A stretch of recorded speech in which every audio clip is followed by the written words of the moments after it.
10-njy dekabrda bütün dünýäde adam hukuklary güni bellenilýär. Adam hukuklaryny gorap çykyş edýän Human Rights Watch guramasy bu sene münasibetli ýaýradan beýanatynda türkmen aktivistleriniň adalatsız tutuklukda galmagynyň dowam edýändigini aýtdy. Beýanat Türkmenistanda iş kesilen 231 raýatyň günäsiniň geçilen, ýöne olaryň arasynda syýasy bende hasaplanylýan türkmenistanlylaryň bardygynyň ýa-da ýokdugynyň anyklaşdyrylmaýan mahalyna gabat geldi. Bu aralykda Serhetsiz Reportyorlar guramasy hem ýyllyk hasabatyny çap edip, onda 2025-nji ýylyň jurnalistler üçin ölüm howply ýyl bolandygyny aýtdy. Dünya 10-njy dekabrda Adam hukuklary gününi belläp, 1948-nji ýylda Adam hukuklarynyň ähli umumy jarnamasynyň kabul edilmegini we dünýäde adam hukuklarynyň ähmiýetini ýene-de tasdiklaýan mahalynda dünýäniň iň repressiw ýurtlarynyň biri bolan Türkmenistanyň aktivistleri bu hukuklary goramak üçin agyr baha tölemegi dowam etdirýärler. Dilip Human Rights Watch guramasynyň 8-nji dekabrda ýaýradan beýanatynda bellenilýär. Bu sene 1948-nji ýylyň 10-njy dekabrynda Birleşen Milletler Guramasynyň Baş Assambleýasy tarapyndan adam hukuklarynyň ähli umumy jarnamasynyň kabul edilen we yglan edilen günüdür. Adam hukuklary güni 1950-nji ýyldan bäri her ýylyň 10-njy dekabrynda bellenilýär. Beýanatda Murat Düşemow, Mansur Mingelov we Mälikberde Allamuradow ýaly hukuk bozulmalaryny paş eden we türkmen hökümetiniň siýasatyny parahatçylykly tanqid eden aktivistleriň ýapyk we adalatsız sud proseslerinden soň tutuklukda galýandygy aýdylýar. Olaryň tutuklukda saklanmagynyň dowam etmegi ýurtda raýat aktivligini we pikir alışmalara garşy giň gerimli öj alyş nusgasyny görkezýär diýilip beýanatda bellenýär. Şeýle-de onda türkmen häkimetleriniň öz hukuklaryny gorap çykyş eden raýatlary we jurnalistlere daşary ýurtlara syýahat etmek gadagynçylygyny girizmegi dowam etdirendigine hem üns çekilýär. Bu raýatlaryň arasynda Türkmen News neşriniň ştatdan daşary habarçysy Nurgeldi Halykow, aklawçy Pygamberdi Allaverdiýew we garaşsyz jurnalist Sultan Açylowa dagynyň atlary agzalýar. Türkmenistan daşary ýurtlardaky aktivistlere garşy hem bir göres alyp barýar. Röwşen Klyçew, Farhat Meýmankuliýew we Saddam Gulamow zor bilen Türkmenistana gaýtarylyp, ýapyk sud prosesinden soň uzak möhletli türme tutuklugyna hökm edilen bir näçe aktivistiň arasyndadyr. Bu üç adam daşary ýurtda ýaşaýan döwründe hökümetiň siýasatyny açyk tanqidlapdy. Dilip beýanatda aýdylýar. Adam hukuklaryny gorap çykyş edýän gurama iýul aýynda 2 sany türkmen aktivisti Alisher Sahatowyň we Abdulla Orusowyň Türkiýede tutsuk edilip deportasiýa edilmek howpy bilen ýüzbeýiz bolandan soň ýitirim bolandygyna hem ünsü çekýär. Olaryň nirededigi belli däl. Bu bolsa olaryň gynanmalary, beýkanun tutsukluga we mejburi ýitirim bolmagy sebäpler bolmak üçin zor bilen Türkmenistana gaýtarylyp getirilen bolmak mümkin ýaly howatyrlanmalary döredýär. Dip gurama belleýär. Human Rights Watch guramasy türkmen häkimetleriniň adalatsız tutsuk edilenleriň ählisini boşatmalydygyny, ýurdun içindäki we daşary ýurtlardaky tanqidçilara garşy repressiýalary besetmelidigini hem nytaýar. Türkmenistanyň halkara hyzmatdaşlary bu aktivistleriň boşadylmagyny üpjün etmek üçin Türkmen hökümetini baş etmekde möhüm rol oýnaýarlar. Ýene bir adam hukuklary güni kimmeler üçin adam mertebesi uğrundaky göreşde şahsy taýdan uly çykdyjylara uçurap özlerini kurban eden köp sanly türkmen aktivistini ýatlamazdan geçmeli däldir. Dip gurama belleýär. Bu beýanat Türkmen prezidenti Serdar Berdimuhammedowyň 6-njy dekabrda Türkmenistanyň bitaraplyk güni münasibetli iş kesilen we jazasyny çekýän tutsuklaryň 231-siniň günäsini geçmek baradaky karara gol çekmeginden bir näçe gün soňa gabat geldi. Adatça bolşýaly günäsi geçilen raýatlaryň nähili jenaýat edendigi we kanunyň haýsy maddalary boýunça günäli tapylandygy anyklaşdyrylmady. Şeýle-de olaryň berilen jazanyň näçe bölegini çekendigi, ýene näçe möhletiniň galandygy hem aýdylmady. bolmady. Hukuk goraýjy toporlaryň bir näçesi Türkmenistanyň bitaraplyk gününiň öňü syrasynda ýurtdaky syýasy ýa-da wyjdan bendisi hasaplanylýan bendileriň ykwalyna ünsü çekip, olaryň tutsawlukdan boşadylmagyna çağırdy. Günäsi geçilen raýatlaryň atlary indi uzak wagt bäri metbuatda çap edilmeýär. Şol sebäpli dünýäniň iň bir ýapyk we repressiw ýurtlarynyň biri hasaplanýan Türkmenistanda günäsi geçilen raýatlaryň arasynda syýasy bendi hasaplanylýan Türkmen raýatlarynyň bardygyny ýa-da ýokdugyny anyklap bolmaýar. Türkmenistan ilatynyň jan başyna düşýän bendileriniň sany boýunça sebitde iň kän tutsawly ýurtlaryň biri hasaplanýar. Şeýlede Türkmen türmelerindäki agyr şertleriň, ketelçiligiň we tutsawlara ýowuz çemeleşmegiň saklanyp galýandygy aýdylýar. Bu aralykda serhetsiz reportyorlar guramasy hem ýyllyk hasabatyny çap edip, onda 2025-nji ýylyň jurnalistler üçin ölüm howply ýyl bolandygyny, 2024-nji ýylyň 1-nji dekabryndan 2025-nji ýylyň 1-nji dekabryna çenli aralykda 67 metbuat işgäriniň öldürilendigini we 503 jurnalistiň tutsaw edilendigini aýtdy. Jurnalistler diňe ölmeýärler, olar öldürilýärler diýilip, guramanyň 9-njy dekabrda ýaýradan beýanatynda 2025-nji ýylda harby toporlaryň hem adaty hem de ýarym harby toporlaryň we guramaçylykly jenaýatçylyk toporlarynyň amala aşyran jenaýatçylykly amallary netijesinde öldürilen jurnalistleriň sanynyň ýene-de artandygy hem bellenilýär. Soňky 10 aýda öldürilen jurnalistleriň tas ýarysy, ýagny 43 götürümi Gazada Israýlyň ýaragly güýçleri tarapyndan öldürildi. Rus goşuny Ukrainada daşary ýurtly we Ukrain jurnalistlerini nişana almagyny dowam etdirýär. Sudan hem metbuat wekilleri üçin adatdan daşary ölüm howply söwüş zolagyna öwrüldi. Dünýäde jurnalistler üçin iň uly türme henidem Hytaý bolup, Russiýa häzir jurnalistleri tutsaw etmekde ikinji orunda durýar.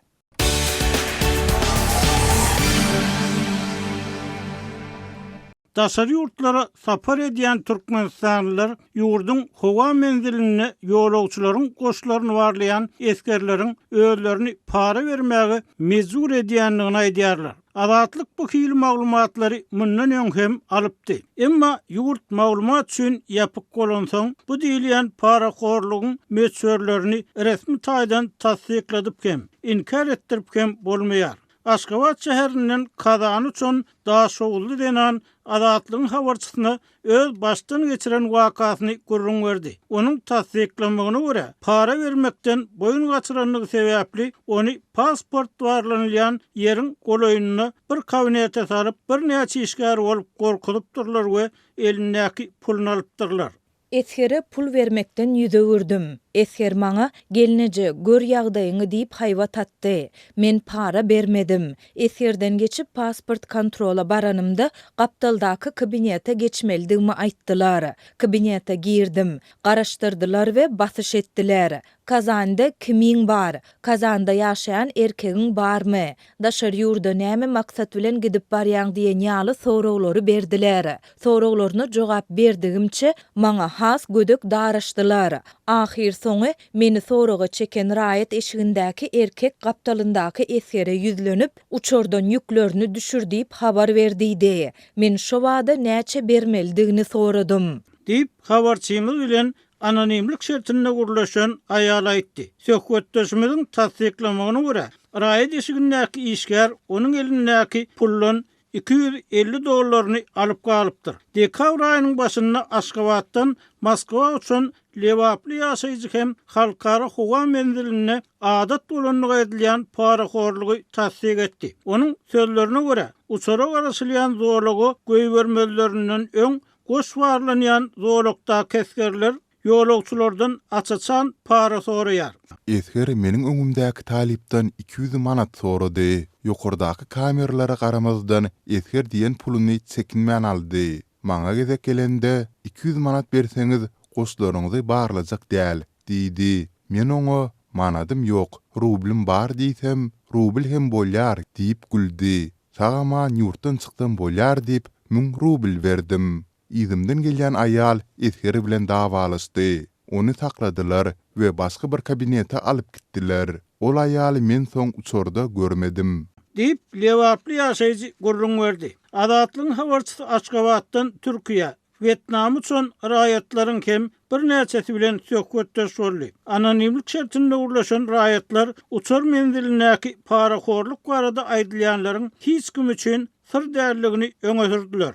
Men Vietnamda İngiliz dili muallimi bolup işleýärin we her ýyl bir näçe gezek Türkmenistana gelýärin. Her gezek gelenimde ya esirler ýa-da grajdan eşiginde oturan aýallar her dürli bahana tapyp menden pul alyp galýarlar. Bu ýagdaýa hiç kim sesini çykarmaýar. Şu ýylyň dowamında esirlere sebäpsiz adyndan 1200 manat töweregi pul tölendirin. Deyip noýabr aýyna Vietnamdan gelen Türkmen raýaty aýtdy. Adatlyň habarçysy bilen aýry-aýrylykda gurlaşan raýatlaryň sözlerine görä, howa menzilinäki video gözegçiligine garamazdan eskerleriň we beýleki işgärleriň açaçan para almagy bu ýagdaýyň kada öwürlendigini, bu işin degişli resmiýetiň ýol başçylygyna edilýändigini işaret edýär. Esirler öz başdak ýagdaýda gorkman para alyp bilmez.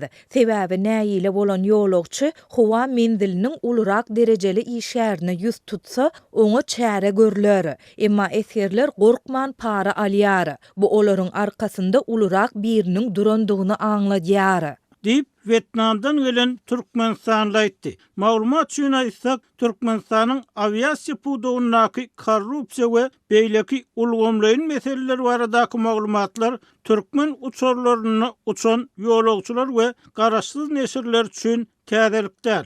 Mysal üçin, Türkmen News neşiri soňky gezek ýolagçylar bilen gurlaşyp Aşgabat howa menziline gülle we ýanyny gaýdylýan bagaj mafiýasy hakynda goşmaça maglumatlary çap etdi. Adatlyk bilen anonimlik şertinde gurlaşan öňkü işgäriň öňkü ýyllardaky tejribesine salgylanyp aýtmagyna görä, Aşgabat aeroportuna ýolagçylardan alynan zatlar we pullar soňra işgärleriň arasynda paýlaşylýar. Ýurt garaşy jurnalistleriň açyk derine geçirmek üçin ýapyk bolan soň bu ýagdaý barada resmi düşündiriş alyp bolmaýar.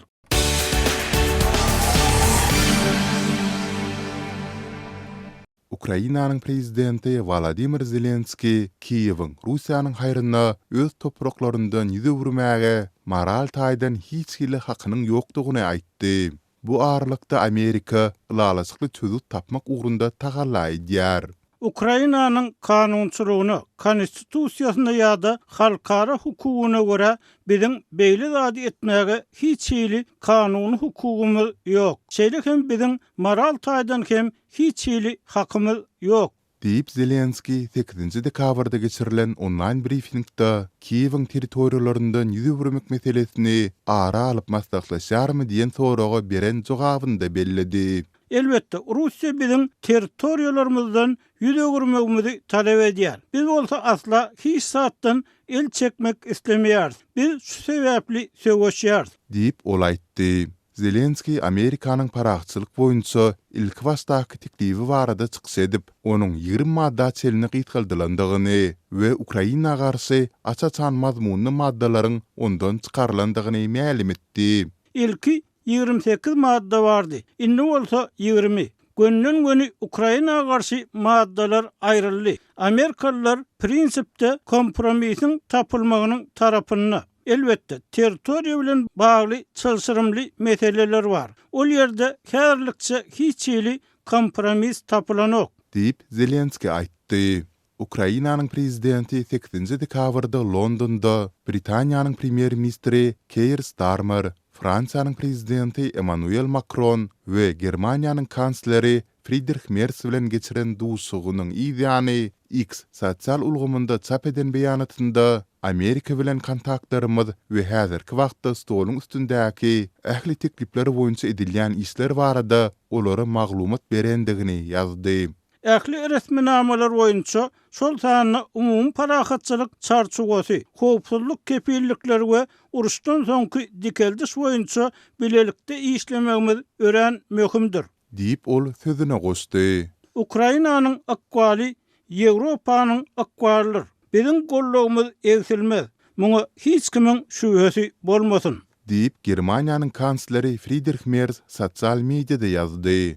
Zelenski Brüsseldäki nowatdaky durulgysynda NATO'nun başlygy Mark Rutte, Ýewropa Komissiýasynyň prezidenti Ursula von der Leyen we Ýewropa Geňeşiniň prezidenti Antonio Costa bilen hem duşuşdy.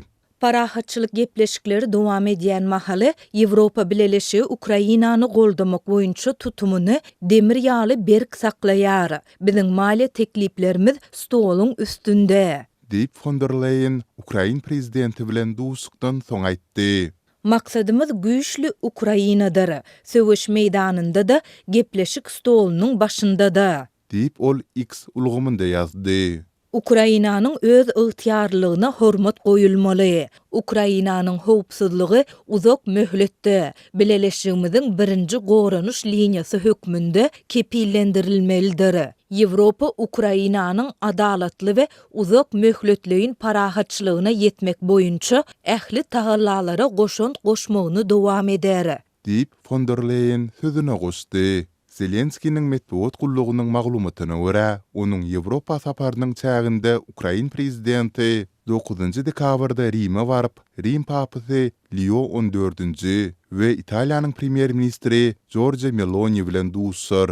Emma bu barada goşmaça jikmejiklikler mälim edilmedi.